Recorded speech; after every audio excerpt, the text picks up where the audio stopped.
India میں کوئی بہت مشہور ایکٹر تھے جن کا 40 سال کی ایج میں ہارٹ اٹیک سے ان کی ڈیتھ ہوئی. انڈیا میں جو بعض لوگ ہیں جو شوبز کی دنیا سے جن کا تعلق رہا ہے ان سے میں نے رابطہ کیا, ڈیٹیل معلوم کی, تو جو حالات سامنے آئے کہ بھئی ایک شخص ہے, نوجوان ہے, بالکل ینگ ہے, بہت زیادہ فٹنس کا خیال کرتا ہے, اس کی فلمیں بڑی ہٹ جا رہی ہیں اور سینے میں پین ہوتا ہے اور پین کی کوئی وجہ سمجھ میں نہیں آتی. اس کی جو منگیتر ہے یا گرل فرینڈ ہے وہ اسے سلاتی ہے بستر پہ, اور ان کی جو گرل فرینڈ ہے اس کا بیان یہ ہے کہ صبح جب دیکھا گیا تو وہ مردہ حالت میں پایا گیا. دیکھیں, میرا مقصد یہ نہیں ہے کہ کون دنیا سے چلا گیا اور کون پیدا ہوا, یہ تو ہمیشہ سے ہو رہا ہے, لوگ مر بھی رہے ہیں, پیدا بھی ہو رہے ہیں. ہمیں اس موقع پہ یہ دیکھنا ہے کہ اسلام کیا کہتا ہے. قرآن مجید میں اللہ تعالیٰ کا ارشاد ہے, سنوریہم آیاتنا فی الآفاق وفی انفسہم حتی یتبین لہم انہ الحق. ہم ان کو نشانیاں دکھاتے رہیں گے ہمیشہ, خود اس کائنات میں بھی اور خود ان کی ذات کے اندر بھی نشانیاں دکھائیں گے. یہ جو نشانیاں اللہ دکھاتے ہیں نا, ایکسیڈنٹلی کوئی مر جاتا ہے, اچانک ڈیتھ ہو جاتی ہے, یہ انسان کی ذات کے اندر کی نشانیاں ہیں. اور اللہ یہ نشانیاں ہمیں اس لیے دکھاتا ہے تاکہ ہم عبرت کی آنکھیں کھولیں, اس دنیا سے ہم دل لگانا چھوڑیں. آپ سوچئے کوئی مشہور اداکار ہو اور وہ بھی انڈیا کا ہو, اور جس کو لاکھوں کروڑوں لوگ سنتے ہوں, جس کی فلمیں دیکھتے ہوں, جس کے گانے سنتے ہوں, اس نے کیا کچھ سوچا ہوا ہوتا ہے. 40 سال تو انسان کی ایسی ایج نہیں ہے, 40 سال میں تو پھل کھانے کا وقت شروع ہوتا ہے. آپ ساری زندگی محنت کرتے ہیں. ایک سنگر جب وہ گانے سیکھتا ہے تو 40 سال میں اس کی ایک پیک کی عمر ہوتی ہے. ایک ایکٹر اگر کامیاب فلمیں بنا رہا ہے تو 40 سال اس کی ایک پیک کی عمر ہے. اب اس نے ترقی کرنا اصل میں شروع کی ہے, پھل کھانا شروع کیا ہے. اور ایسے موقع پہ موت کا فرشتہ آئے اور آپ کو قبر میں اتار کے چلا جائے تو انسان کے سارے خواب چکنا چور ہو جاتے ہیں. تو یا تو اللہ بہت ظالم ہے کہ انسان کی جب ترقی کا وقت شروع ہوا, پھل کھانے کا وقت شروع ہوا, اس اللہ نے ساری محنتوں پہ پانی پھیر دیا, ساری محنتوں کو ضائع کر دیا. یا تو معاذ اللہ ظالم ہے, یا ہمیں اللہ کو سمجھنے میں غلطی ہو رہی ہے. ہم اس دنیا کو اصل سمجھ بیٹھے ہیں. ایک صاحب نے مجھے کہا کہ میں نے اپنے بیٹے کو پڑھایا لکھایا, اکلوتا بیٹا تھا, ملٹی نیشنل کمپنی میں اس کی جاب لگی, بڑی اچھی جاب. کا جو پہلا دن تھا اسی دن اس کی ڈیتھ ہوئی ہے کرنٹ لگنے سے. تو مجھے کہنے لگے میری تو ساری محنت برباد ہو گئی, ضائع ہو گئی. میں نے ان سے کہا, میں نے کہا آپ نے اگر اپنے بچے کو آخرت کے لیے پڑھایا تھا کہ میں اپنے بچے کو اس لیے پڑھا رہا ہوں کہ اللہ راضی ہو جائے. اللہ نے حکم دیا والدین کو کہ اپنی اولاد کی اچھی تربیت. اسکالر سے آپ نے نہیں سنا ہوگا, ساری دنیا کے تمام مذاہب ایک بات پر متفق ہیں کہ خدا بے حیائی کو پسند نہیں کرتا. تو شوبز کی دنیا میں جو لوگ بھی تعلق رکھتے ہیں انہیں یہ تو ذہن میں رکھ لینا چاہیے کہ آپ کے اس عمل کا آخرت میں اللہ کے ہاں کوئی حصہ نہیں ہے. دنیا آپ کے اس عمل سے خوش ہوتی ہے اور دنیا میں آپ کو اس کا بدلہ مل جاتا ہے, عزت کی صورت میں اور شہرت کی صورت میں. لیکن آنکھ بند ہوتے ہی آپ کی عزت ورلڈ ٹریڈ سینٹر کی طرح زمین بوس ہو جاتی ہے, اور آپ کی ساری عزت ایک سیکنڈ میں, عزت بھی, دولت بھی, شہرت بھی ایک سیکنڈ میں ختم ہو جاتی ہے. تو کیوں نہ ایسے راستے کو اختیار کیا جائے جو موت کے بعد بھی چلتا رہے. رسول اللہ صلی اللہ علیہ وسلم نے فرمایا کہ جس نے درخت لگایا, دیکھیں میں 2 حدیثیں پیش کرتا ہوں آپ کے سامنے. ایک طرف حدیث میں آتا ہے ایک صحابی درخت لگا رہے تھے, آپ نے فرمایا یہ تو کئی سال کے بعد پھل دے گا, تمہیں کیا معلوم کہ تم اس وقت تک زندہ بھی رہو گے کہ نہیں رہو گے. یعنی اتنی دور کی سوچ رہے ہو اور پل کی خبر نہیں ہے. کہتے ہیں سامان 100 برس کا, پل کی خبر نہیں ہے. کل کا تمہیں پتہ نہیں ہے زندہ رہو گے, اور تم اتنے سال بعد کی سوچ رہے ہو, پتہ نہیں اس وقت تک تم زندہ رہو یا نہیں رہو.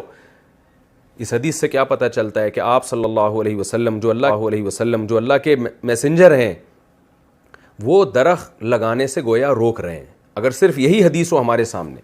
لیکن دوسری حدیث میں آتا ہے, صحیح مسلم کی حدیث ہے, آپ صلی اللہ علیہ وسلم نے فرمایا جس نے درخت لگایا اور مر گیا کوئی نقصان کی بات نہیں ہے, خود پھل بے شک نہ بھی کھائے.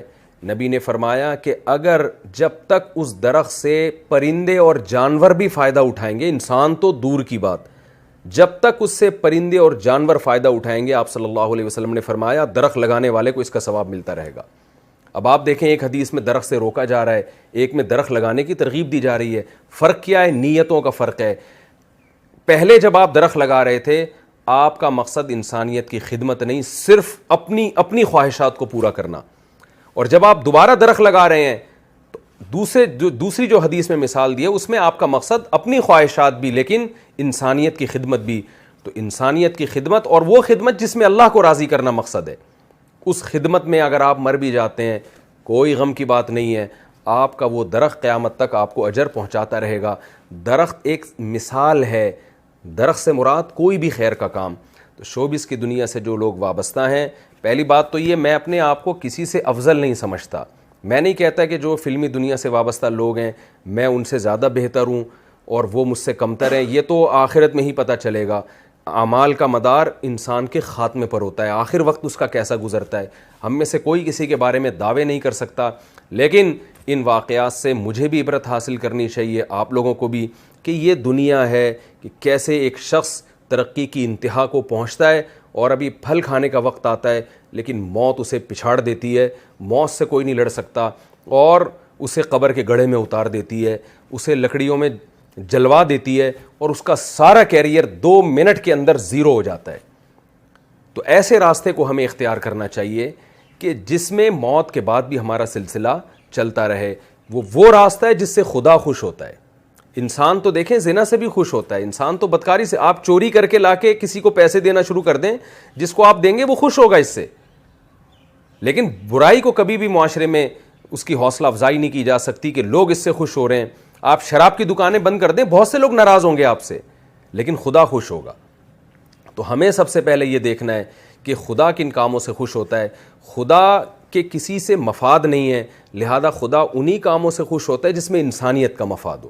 لوگ کہتے ہیں نا کہ اسمبلیوں میں بیٹھے ہوئے لوگ شراب کو اللیگل کیوں قرار نہیں دیتے. بھائی وہ کیسے اللیگل قرار دیں گے جو خود شراب پی رہے ہوں. انسان جب قانون بناتا ہے اپنے مفاد کو دیکھ کے بناتا ہے کہ مجھ پر زد نہ پڑے. خدا جب قانون سازی کرتا ہے وہ تمام انسانوں کو ایک نظر سے دیکھتا ہے. جس خدا نے یعنی قانون سازی کی ہے اس خدا نے شراب کو بھی حرام قرار دیا.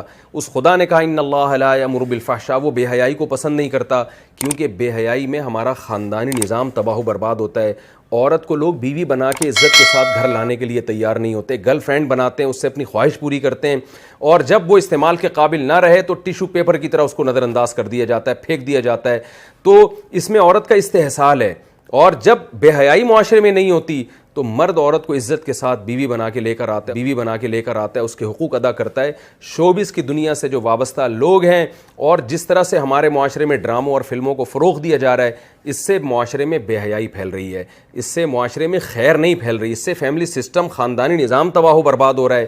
تو اس لیے خاص طور پر شوبز کی دنیا سے وابستہ لوگ, ان کو عبرت حاصل کرنی چاہیے ان واقعات سے. کہ اب آپ بتائیے, ایک آدمی نے اپنی فٹنس کا بے انتہا خیال کیا. میں نے جو انڈیا میں بعض جن سے میری سلام دعا ہے شوبز کی دنیا سے وابستہ رہے ہیں وہ لوگ, ان سے میں نے پوچھا, انہوں نے بتایا کہ یہ روزانہ ایکسرسائز کیا کرتے تھے, بہت زیادہ, یعنی ایک مثالی ان کی جو فٹنس تھی ایک مثالی تھی. کہیں سے بھی کوئی دور سے بھی یہ نہیں کہہ سکتا تھا کہ یہ شخص کوئی ہارٹ پیشنٹ ہو سکتا ہے. لیکن دیکھیں کیسے موت نے آ کے پنجے گاڑے ہیں اور سنبھلنے کا موقع نہیں دیا, اور کیسے موت نے جو ہے پچھاڑا ہے. کوئی بھی نہیں لڑ سکتا موت سے. یہ باتیں ہوتی ہیں کہ میں زندگی سے, میں موت سے لڑ رہا ہوں اور میں یوں کر لوں گا. ہم سب اللہ کے ہاتھ میں غلام ہیں. ہماری باڈی پہ ہماری مرضی نہیں چلتی, اس خدا کی مرضی چلے گی جس نے ہمیں بنایا اور پیدا کرتے ہی ماں کی چھاتیوں میں دودھ پیدا کر کے بتا دیا کہ جو پیدا کرنے والا ہے وہ غافل نہیں ہے. یہ سارے کام آٹومیٹک نہیں ہو رہے, ایک کوئی اتفاق سے نہیں ہو رہے ہیں.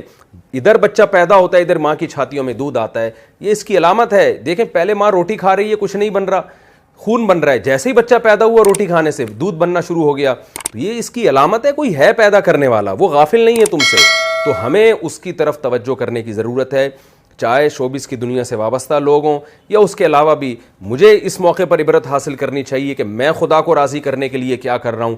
آپ کو عبرت حاصل کرنی چاہیے, آج ان کے ساتھ یہ ہوا, کل میرے اور آپ کے ساتھ بھی ہو سکتا ہے. یہ جتنے لوگ جو قبرستان میں دفن ہیں ان میں کوئی بھی اپنی مرضی سے نہیں مرا ہوتا, سوائے ان لوگوں کے جنہوں نے خودکشیاں کی ہوتی ہیں. باقی سارے کوئی بھی اپنی مرضی سے نہیں مرا ہوتا. ایسے حادثات ہو جاتے ہیں, ایسی بیماریاں آتی ہیں جو ہم نہیں چاہتے آئیں, لیکن آتی ہیں وہ بیماریاں. اور ہمیں فطرت یہ بتا رہی ہوتی ہے کہ تم پر تمہاری مرضی نہیں چلتی، بنانے والے کی مرضی چلتی ہے۔ خوش قسمتی کی بات یہ ہے کہ اس بے وفا دنیا سے دوستی نہ لگائی جائے، دوستی اسی خدا سے لگائی جائے جس نے ہمیں بنایا ہے، اور پھر اس کو راضی کرنے کے لیے کام کیے جائیں۔ اللہ تعالیٰ سے دعا ہے کہ اللہ یہ اور اس جیسے واقعات جو ماضی میں ہوتے رہے ہیں اور آئندہ بھی ہوتے رہیں گے، ان واقعات سے ہمیں عبرت حاصل کرنے کی توفیق عطا فرمائے، ورنہ آج ایک آدمی دنیا سے گیا ہے، کل ہم بھی جا سکتے ہیں، اور قرآن کہتا ہے کہ وَلَن يُؤَخِّرَ اللَّهُ نَفْسًا إِذَا جَاءَ أَجَلُهَا۔ تم نیک اعمال کی طرف آ جاؤ، جب موت کا وقت آئے گا تو ایڑیاں رگڑو گے، اور تم یہ چاہو گے کہ زمین کے برابر دولت میں خدا کو دے کے اپنی جان چھڑا لوں اس موت سے۔ اللہ فرماتے ہیں اللہ اس کو قبول نہیں کرے گا۔